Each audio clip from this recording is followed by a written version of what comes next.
So to say that we're excited to be here today is a very big understatement. We're absolutely thrilled. I want to thank Erin and the rest of the Coalition9 team for inviting us. What we're going to be talking about today is some of the most cutting edge, influential research that is coming out in the field of psychology. So we're super pumped to share it with you, and we're going to dive right in.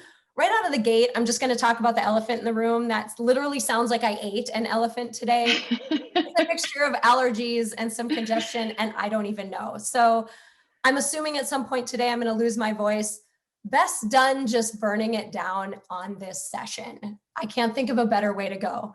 So why don't we go ahead and get started? We have a ton to throw at you today. Your time is valuable as entrepreneurs, and we want to dive right in. Okay. I want to start right out of the gate by reading this phrase on this slide. Your mind can be your most valuable asset or your biggest liability, and you get to choose. I want you to keep that in mind today as we go through all of this content, because this is absolutely the truth when it comes to the way our minds work and the influence that we have over them and the way that they interact with our lives.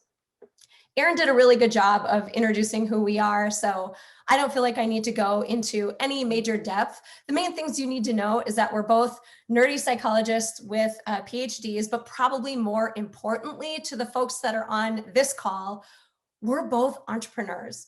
We both own our own businesses, and we get it. Like, we get it. We've been through it this year with all of you. We know how tough the pandemic has been. And we've been through all of the adversity that comes with owning your own business. So as you're going through today, just know that absolutely everything that we're sharing, they are techniques that we personally use in our businesses to help us maintain confidence, maintain composure, and help us make some of those really difficult decisions that we all know that we have to make on a daily basis. A little bit of overview about Peak Mind itself. Ashley and I co-founded Peak Mind because there are transformational tools and techniques and information inside the field of psychology.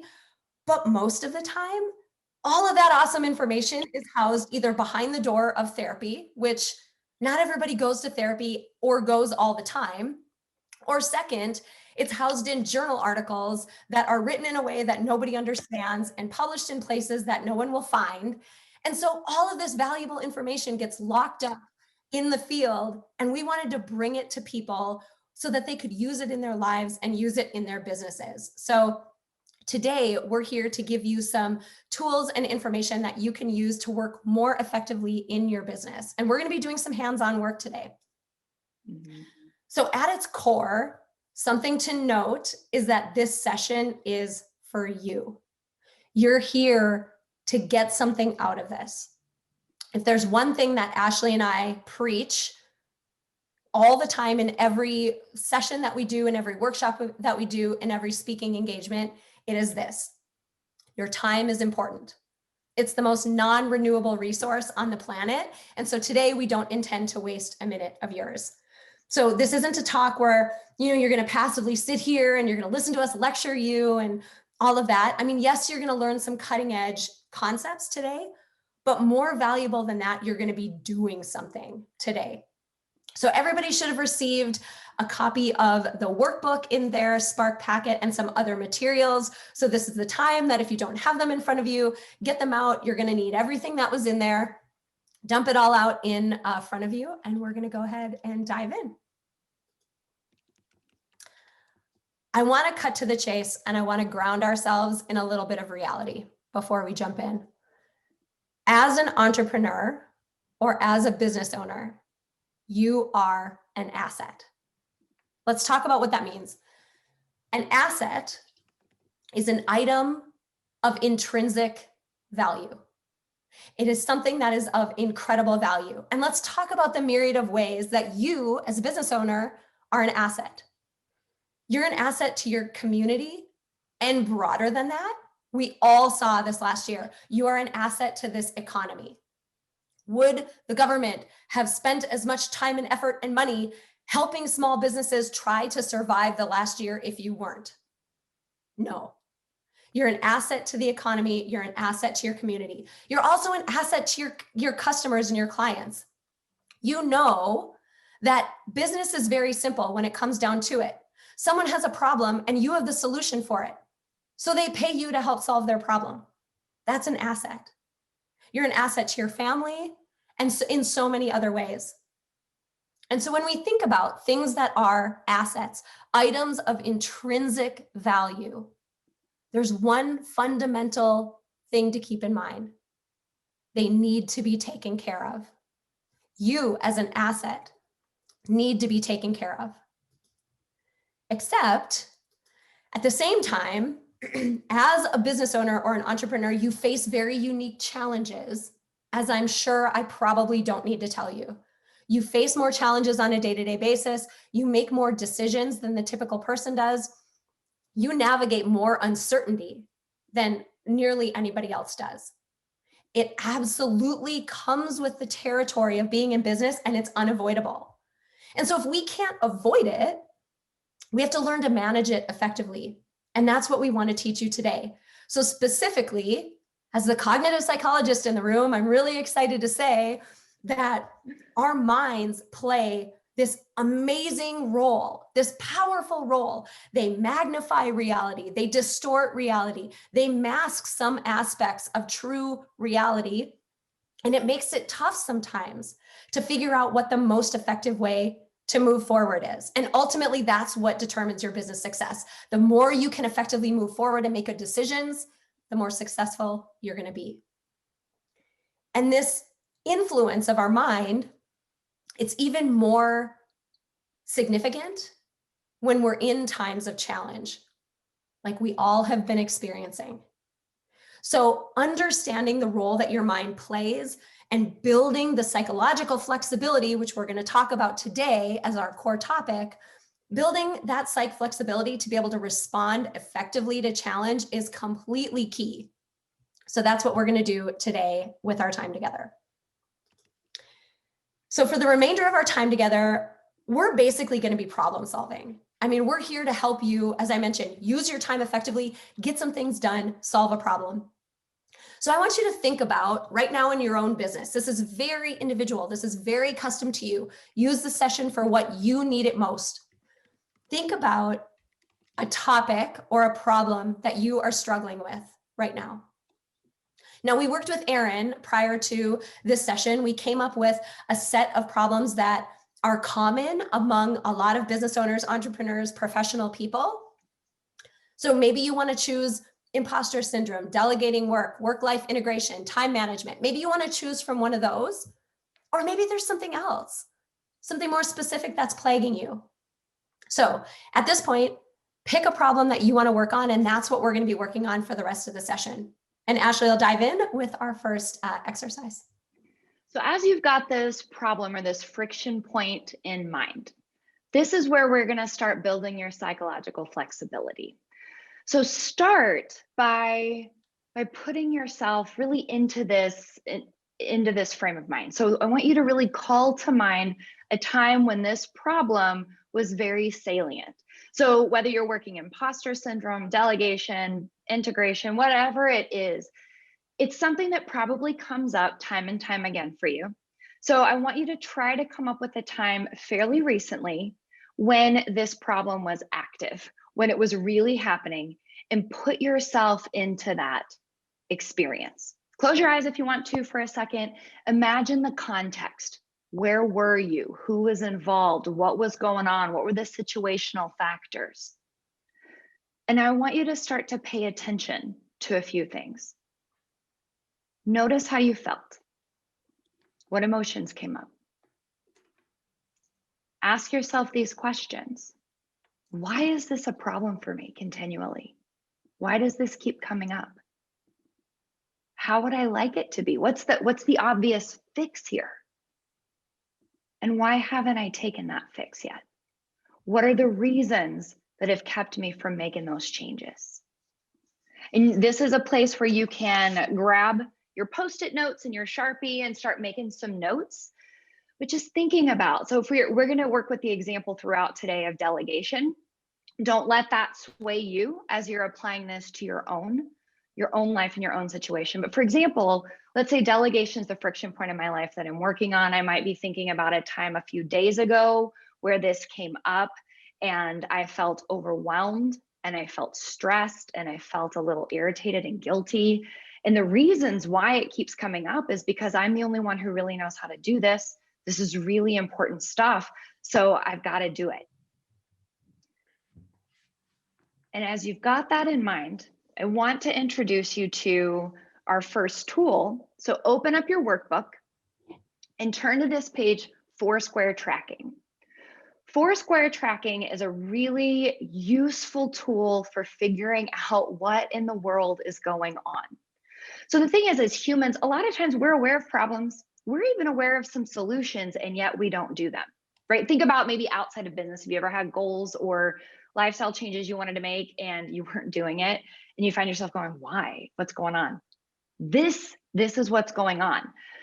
So the first step in becoming psychologically flexible is becoming aware of what's going on.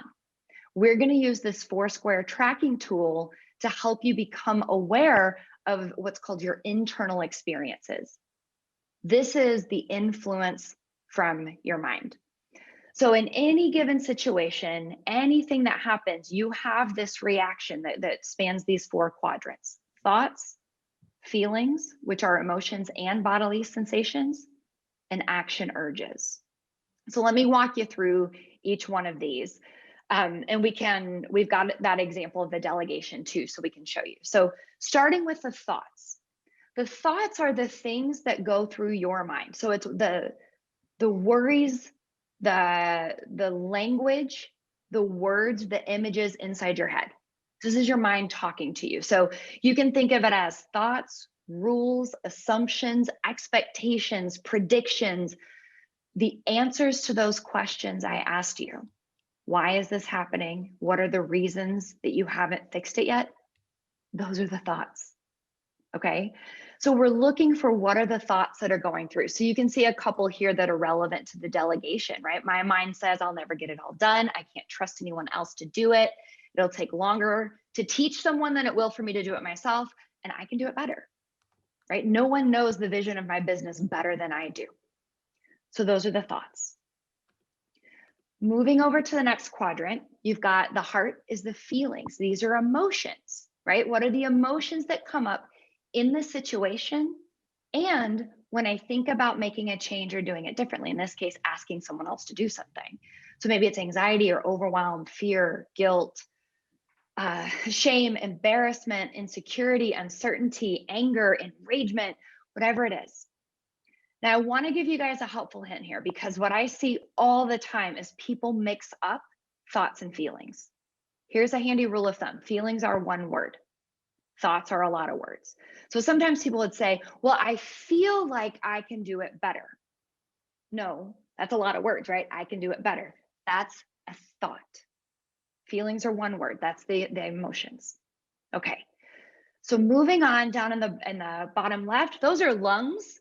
That little icon, that's the bodily sensation. So whenever we have a reaction to a situation, our body responds as well. Now, you may be someone whose body is very noisy and you're very tuned into it. You're aware of all of the sensations going on. A lot of people are not, especially if you're someone who tends to live in your head. You may be very disconnected from what's going on in your body.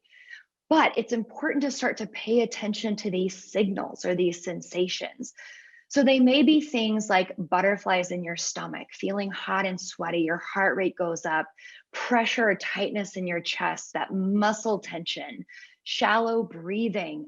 All of these are bodily sensations, internal experiences that are coming up. This is the realm of your mind. And finally, with a little icon of the runner, we've got action urges.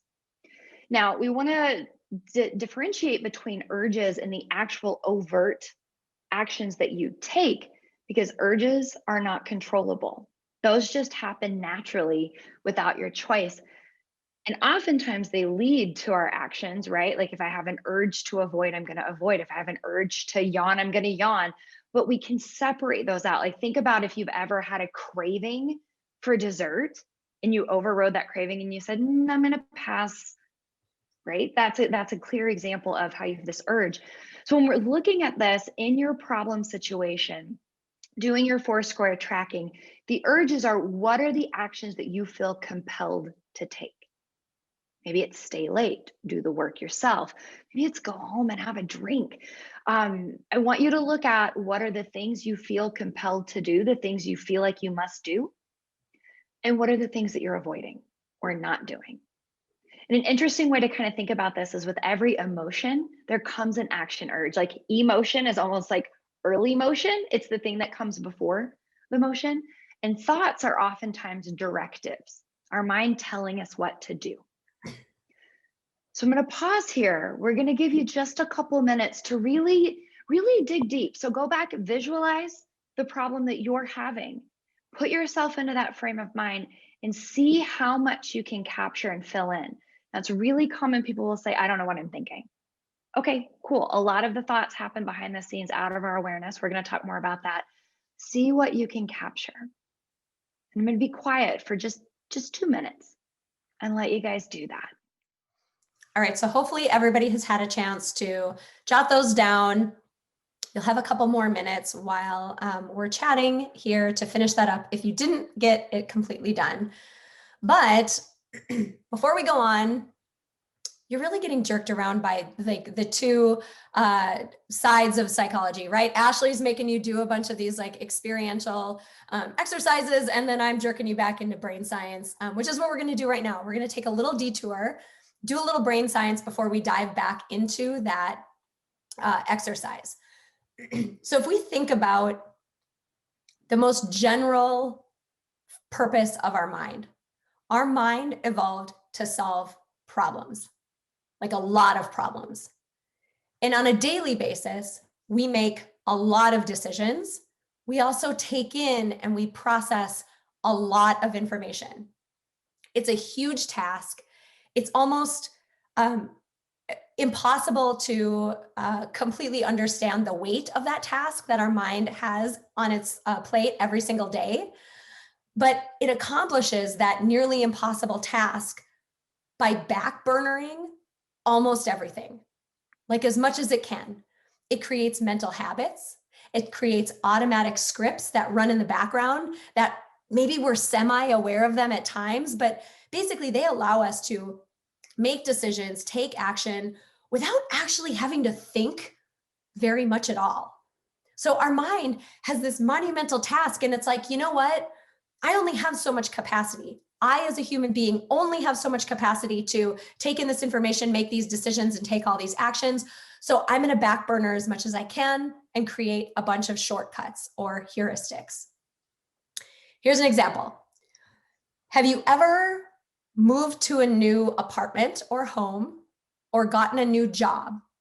And maybe 2 weeks or so after you moved or after you got a new job, you get in your car and you're driving and you realize you're driving to your old apartment or you're driving to your old job. Like you took an off-ramp that doesn't go to the new place. This is an example of a time when your mind was like, okay, cool. We're doing this thing over and over again. I don't want to have to think about this very much.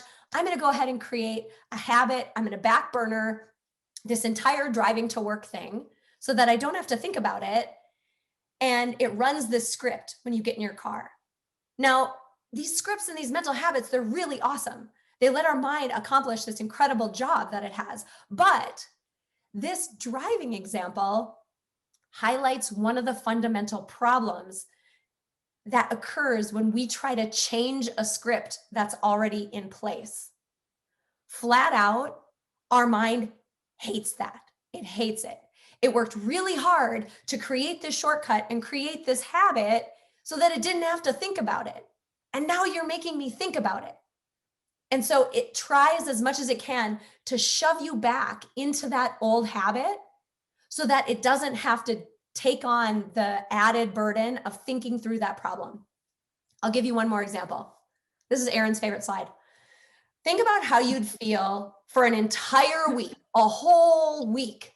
You're going to condition your hair first, and then you're going to shampoo it. You're going to condition first and then shampoo. You're going to do that for a week.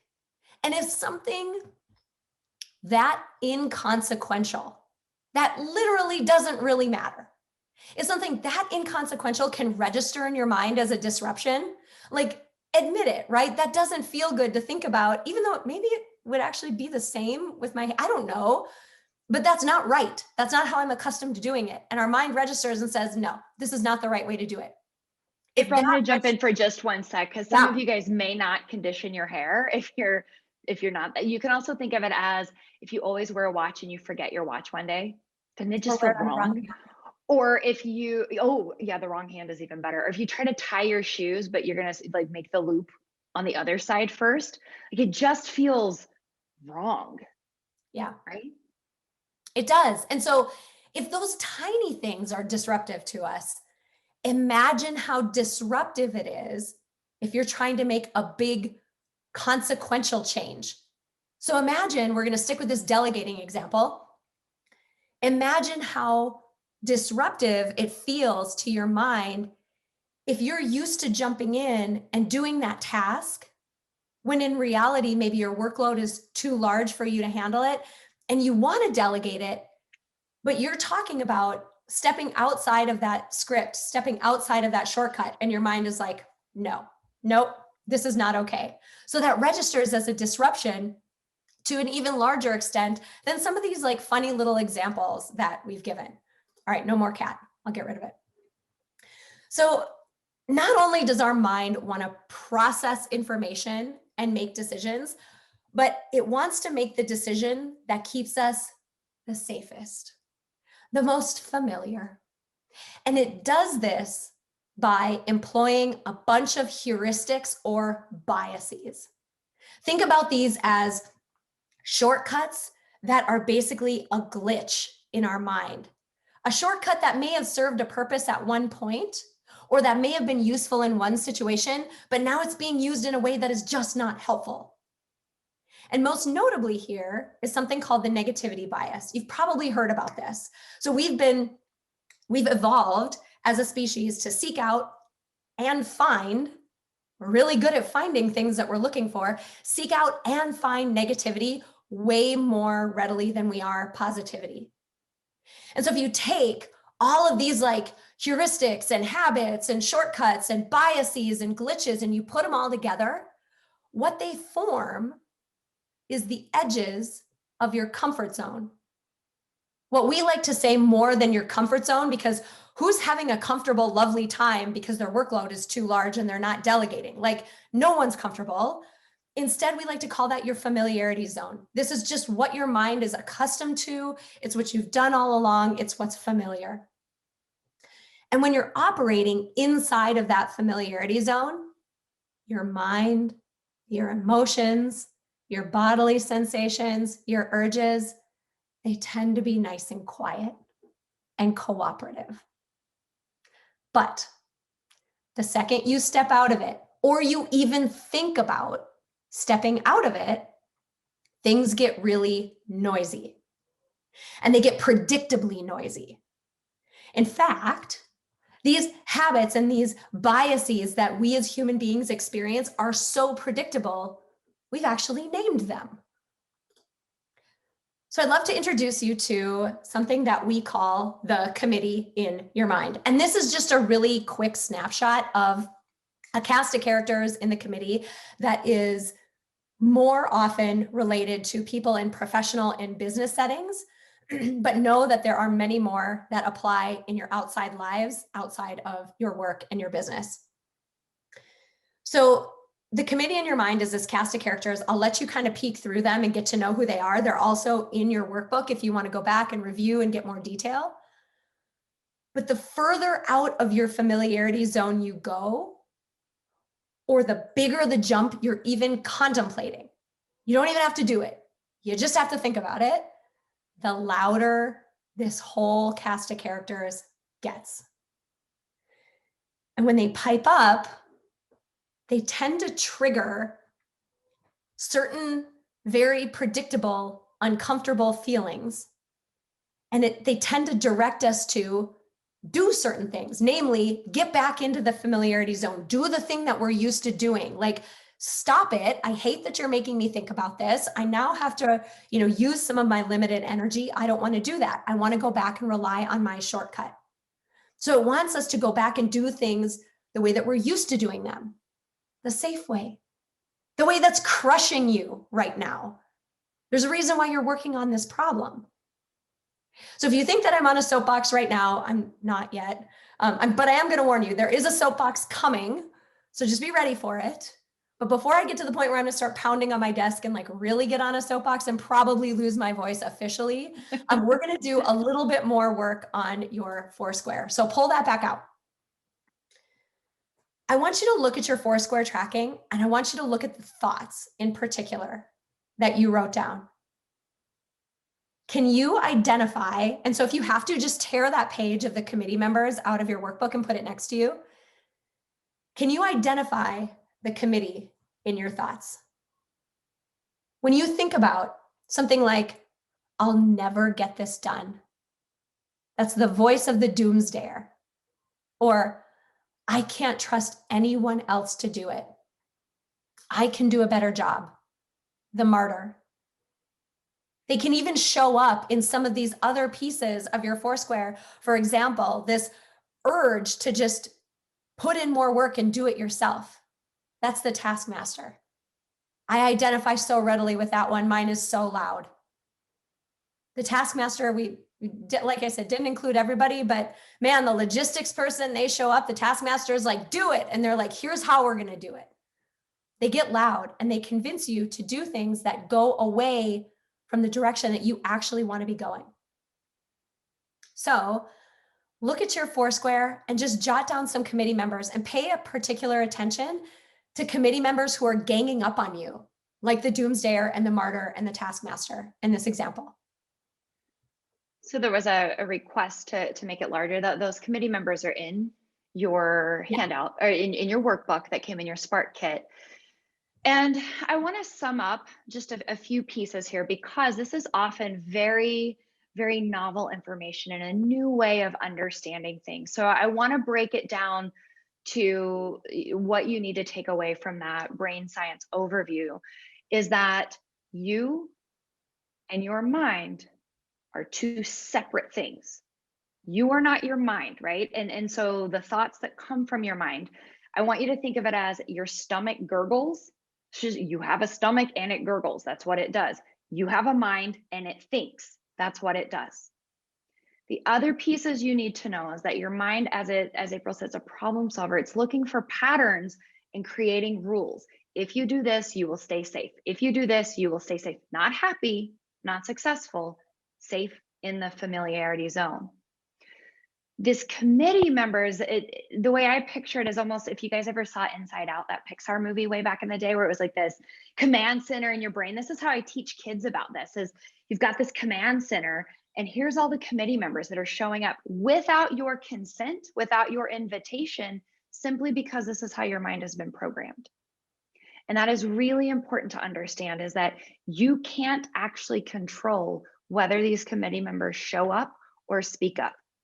80% of what you think is subconscious, meaning it's out of your conscious awareness, out of your conscious control. 20% is on purpose, deliberate, I'm thinking this because I want to and choose to thoughts. So these committee members, to me, it really helps get that separation. Is this the critic talking? It's not good enough. Is this the doomsdayer? What if something bad happens, right? Is it the persecutor? My way is the right way, which by the way, mine is. But you get the point, right? So we have these voices, and where we want you to go is to start to recognize, one, that you're having thoughts, because those lead to feelings and behaviors, thoughts, feelings, behaviors. And that this is really important to understand, because the committee is there, they're just thoughts. They are not there because they are true.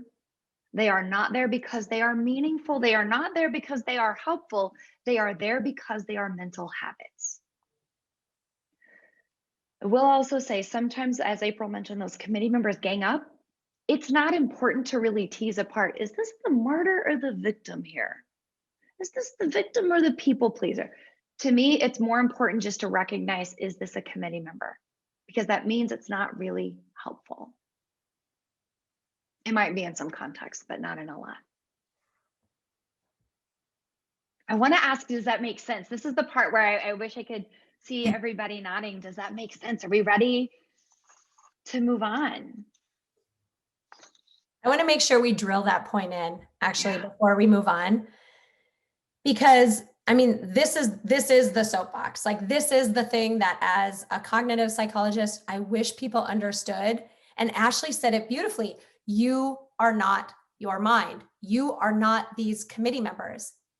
They came from these shortcuts that were developed just through repeated situations that you were in the same way that you didn't choose the thought, wow, I'm never going to, be able to give this to this person because they're not going to do a good job. You chose that thought about as much as you chose to go on the wrong off ramp to your old job.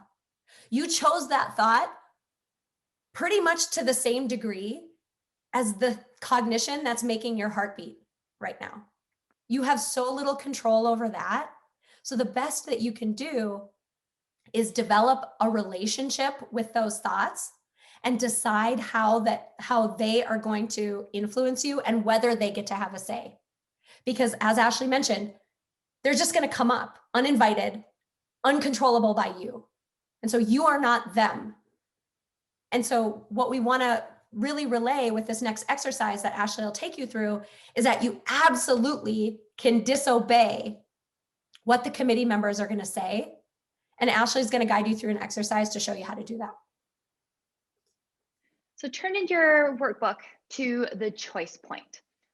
I love this. I think this captures psychological flexibility at its core. It's being aware of what's going on inside and outside without all the chatter from your mind. It's what is actually going on, being willing to experience the discomfort, the inside ick we're going to talk about, and choosing to do what matters, being able to do effective, committed action. So this choice point, I love it as a written exercise, but you can also use it as a framework. So I'm just going to walk you through it. In any given situation, you have a choice. You have a choice in how you respond. And if you are psychologically flexible, you are getting to choose that response as opposed to just reacting, right? So it's like coming to a fork in the road. So write your problem up in that top box, whatever friction point it is that you're working on. So you can see our continued example of delegation.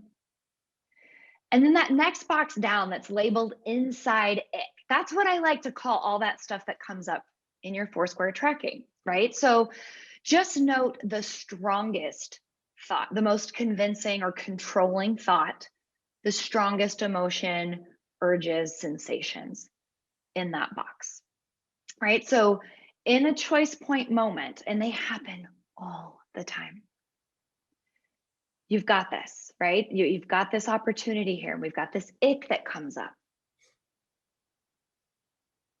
But I want you to take a pause. And I want you to think about what's actually important to me here. In a perfect world, if I could delete this inside ick, how would I want this to be? How would I want to be? What kind of person would I want to be in this situation if I could just delete my mind?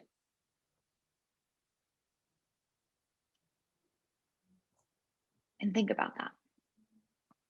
Because in this choice point, when we're on autopilot, when we are not being flexible, which means when we're letting the committee control us, that's the old path. Now, walking through this, we're going to do that left side. So the old path, you've got the trigger, the situation that comes up. You've got that inside ick. What's the action that it leads you to? Right? And in this case, I stay late and do it myself. So as you're thinking about the actions that you typically do, that's what does the committee tell me to do?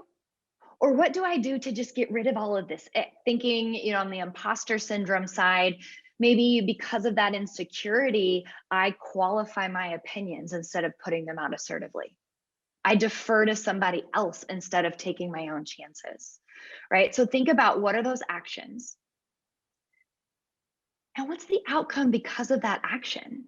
right? On this delegation side, if I'm staying late all the time, I'm doing it myself, I'm burned out and I'm missing out on time with my family. And go back to what I want. Is that really what's important to me? Do I want to be the kind of person who at the end of my life I look back and say, well, I worked a lot? Or do I want to say I was there for my kids? Or I got to travel and have adventures while also working a lot and being successful? That's the old path.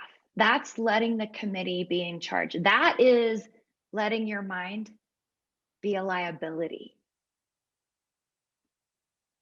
The other direction, so the other fork in the road is if we choose to be flexible. What this means is, what if I defied the committee? What if I kept my values in mind, my goals, my why, right? Why am I doing this? And what's the point of my life? What do I stand for? Who am I? The asset at my core, not my committee. Who am I? And if I followed that path, okay, in my example, maybe it means I identify somebody and I train them. And then I trust them to do the work. Now, here's the deal. I may not, my mind may not trust them. And I can't necessarily control that, but I can choose to act as though I trust them with my actions, right? So I could say, even though my mind is squawking at me, the committee's telling me no, I'm going to choose to trust them. What's the outcome there? Maybe realistically, they make some mistakes and they don't do as well as I might have done, but most people get better with practice. So they get better with practice. I don't feel as burned out. I free up some time for me to either focus on strategic thinking or growing my business in a way that only I can. Maybe I get to have more time to do things like take care of my health, hang out with the people who matter. And here's the kicker. Am I willing to go through that inside ick to pursue the outcome that I want? Yes. And here for a minute, I want to talk about willingness. Okay, so let's detour into language for a minute, because as you start to consider stepping out of that familiarity zone, your mind is going to say, I can't. You can't do that. You can't do that. But let's look at that, right? Because if you can come up with anyone else in your industry who is doing that, then we know it's possible. This is not a real can't. This is your mind saying, can't do that. It's out of the bounds of the comfort zone. The reality is, it's possible. The question is, are you willing? And the reality is, you may not be willing to pay that cost, but I want you to own that language. I am unwilling to pay the price to delegate, because that's very different than I can't delegate. I can't do it sounds like the victim talking anyways, and it shuts down our brain from problem solving. So we want you to really look at, I'm unwilling. I love this example from April as, maybe I'd like to have a Lamborghini. Sounds awesome. I'd like to, but it costs how much? I'm unwilling to pay that cost. And that's different than I can't. I want to jump in really quick and Yeah. add one piece here that jumps off of another aspect of psychological flexibility, and that is the word willing. It's an uncertain word. It means that I'm unwilling right now. I'm unwilling in this situation. But what that language does that's really important is when our mind is certain, it stops looking for solutions. You want to keep your mind a little bit uncertain. And that's the other important part about this language, nuance that we're asking you to consider. Keep your language uncertain and open to solutions, because our minds are incredibly powerful. They're working when we're not paying attention. And a solution or a step in the right direction may come up, but your mind needs to be uncertain about it for that to happen. Yeah, I love that. Yeah. And one more piece on this willingness. So willingness is actually a skill, right? So psychological flexibility is being aware, four square, understanding the committee, being willing to pay the cost to do what matters, right? So one more piece on this willingness, it's learning to reframe the committee and that discomfort that comes up as a good thing. So think of it like people who work out, right? We're taught from day one, pain is bad, pain is bad, pain is bad. People who work out and then your muscles are sore and you're like, yeah, that's good because it means I'm getting stronger. But it's pain, but it's good pain, right? Same thing here. So often we take anxiety, uncertainty, discomfort as bad, avoid it. That means wrong. No, it means you're getting stronger psychologically. April and I joke a lot about, well, my stomach is flipping. It must mean we're on the right track, right? So think about that. So at this point, we're going to turn you guys over to your small groups.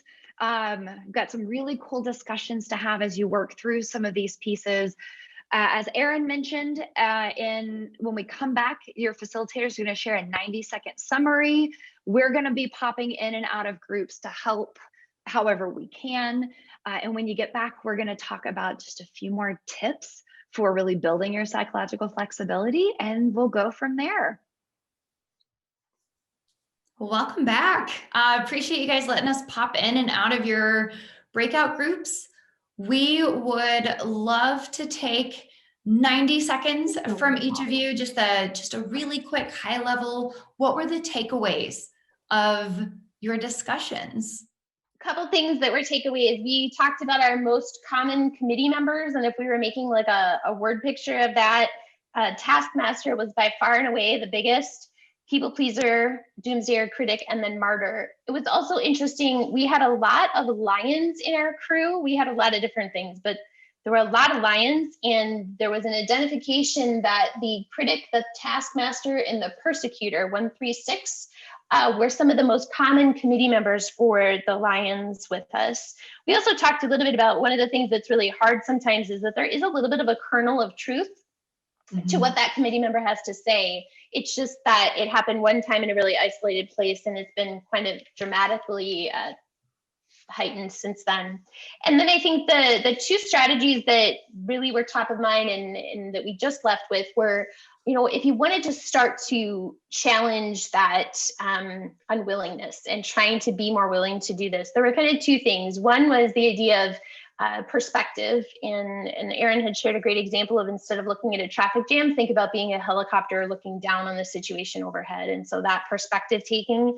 And then Joe had a great idea about different visualization and thinking about, what do I really want? And is there someone that I admire or someone that I really look up to? What would so-and-so do in this situation? And kind of using that to kind of jumpstart yourself. So those were a couple of takeaways in terms of strategies that people might employ. So the discussion for my group went a few different directions. I would say the biggest committee member that we had by far and away was the critic. And we got into some interesting conversation of, although the critic in general is a negative committee member, how sometimes this committee member, as well as the taskmaster, has actually pushed many people forward to accomplish great things. And so how do you, it's kind of that double-edged sword of how do you know when to listen and how do you know when not to? We had the privilege of having April come in at the end, where she acknowledged that sometimes there is this kernel of truth to them, but the importance of acting through what they're saying, and how if we don't act through it, if we don't go through it, we're never going to be able to quiet these voices. I would say another big topic that came out of our session was when each of us were talking about the issues that we selected, how interconnected each of them are. So how time management works with work-life integration, how that often leads into delegation, and how there's so much commonality to this work and where it stems from some of these psychological committee members. So we had a few camels in our group, and so it wasn't surprising to me that Taskmaster was a very prevalent committee member amongst our team. We did also have a critic there, some doomsayers, but we spent a lot of time with the taskmaster, and that's really part of the whole scenario of being entrepreneurs working in a smaller company. Sometimes you just have to get things done. And then we also talked quite a bit about the willingness to listen and not listen to your committee members, because as everybody has said, there is a little bit of truth to what they're saying. And sometimes these committee members really sort of propel you forward. We talked a little bit about procrastination. I left the room early, sorry, but I was in the middle of saying that as a procrastinator, that anxiety of having to get things done really propels me to get it done faster than if I did it, in that month ahead of time. So that actually works in my favor. The taskmaster works in other people's favor because that's just what they do. And that's what helps them get things done. And the willingness to let go. I don't know that we got really ahead of that, but I think the having to think about it and being aware that this is how we're operating in this world, and that there are ways to either shut them down or quiet those voices so that you can keep moving forward, was really helpful. So we had a blend of profiles in the group, and with a common one being a lion in there. The general, ability to delegate and to have trust in others to get things done, and to feel like there's a shared vision as you move forward, creates fear and, a willingness to take that next step. And I think that everyone looks at going to their community. They find communities like Coalition9 or other types of groups to give them that ability to have sounding boards, which is a great way to pause on these thoughts that we have in our head and reflect and validate whether we move forward or don't move forward on certain actions. But also to compare with people that may be in similar business scenarios as yourself, to see if it's been done before you move forward. The community is obviously expanded with COVID. We've become more technology savvy. And some of the things that I thought were interesting is the fact that now we can get feedback from a much broader community than we had in the past because of our ability to connect this way. So that's one of the benefits that's there. I think that the other piece that Mondo had brought up at the end that was of interest was this thought of being working towards getting things done but through hustle versus in a flow or a zone state. And that hustle is maybe getting things done, but it's exhausting and you don't end rejuvenated or energized to move forward. And maybe the willingness to continue to put the energy out isn't as good as when you're in kind of the zone. And that comes through an open, transparent kind of community where you talk about it, you bring it to the top and reach agreement on how to move forward on things. So I'll make mine short and sweet. We were lucky enough to really get vulnerable with each other really quickly. And I want to call out the amazing Joe Varno, who shared some incredible affirmations that he has lived his life the last 8 years, and some other affirmations that are more recent. And so we got into talking quite a lot about mindfulness and how do you get more control of your attention. And so, and thank you, Ashley, for jumping in at the end, and she gave us some tips as well. So just to suffice to say, we had a really amazing conversation, and thank you to all the members who just got real with each other. We're all facing this. All right. Thank you so much, you guys. That was awesome summaries. Ashley and April, you want to share some parting words? Yeah, there's so much of this I would love to dive into a ton. So here's the plug to come to the Clubhouse after party where we can talk about that kernel of truth and how it's not about truth, it's about helpfulness. But and so many other things that we could get into. I do want to give you guys a 45-second tip for what's called diffusion, which is basically when you and the committee are one and that committee is large and in charge, controlling your emotions and your actions, and you can't argue your way out of it. You can't argue it when there's truth to it. So it's how do we defuse? How do we get that space to recognize it's just a thought? So if you guys will humor me, grab Post-it note, pen or Sharpie, pick your big, bad, nastiest, most controlling thought from your committee member. Maybe it's, I'm a fraud. I'm a failure. I'm going to fail. It's not going to work out. I can't stop doing this stuff. There's too much to get done. Whatever that one main thought is, and write it in the middle of a Post-it note.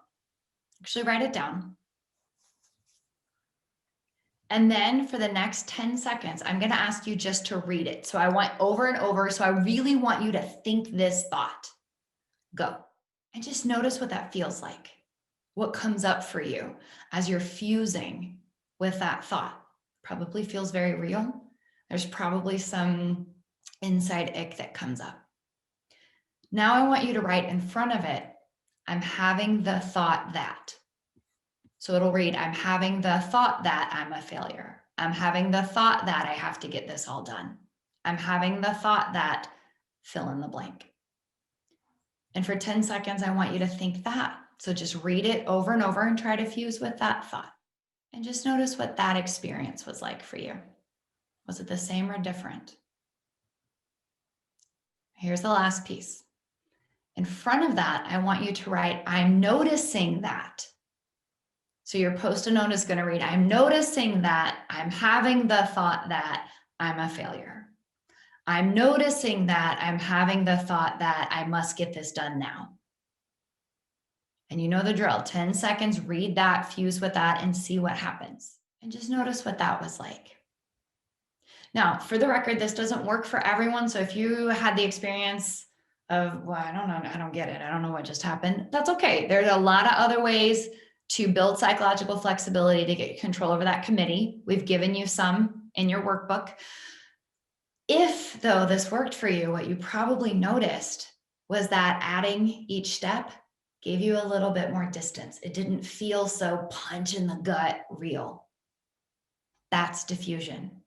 That's what you can do when you're really getting hooked by one of these thoughts and you're saying, yes, mind, is you can use this technique to get you a little bit unhooked and use your choice point to go the direction that you really want to go. I want to thank Spark Track Consulting. So Jen Gilhoy and Henry Schneider, the people behind the scenes here that were making this thing happen. This felt very good, very well orchestrated. I can't thank you enough. Made us seem like we're pros here, and we've put on more virtual events. I dig it. So I love that. Brenda Harvey, our marketing specialist, all the great stuff that you've done from a social aspect, and then all the stuff you're doing on Slack to make sure that people are educated on what's going on. Keep an eye out for on Slack and email the follow-up. So you're going to get a survey that you're going to be able to fill out to give us your feedback on what your experience was like. You're going to get a digital version of the workbook that you all had. And you're going to get the presentation from Ashley and April. And then obviously we recorded all this, so everyone will have access to the recording, whether if they were able to make it or not.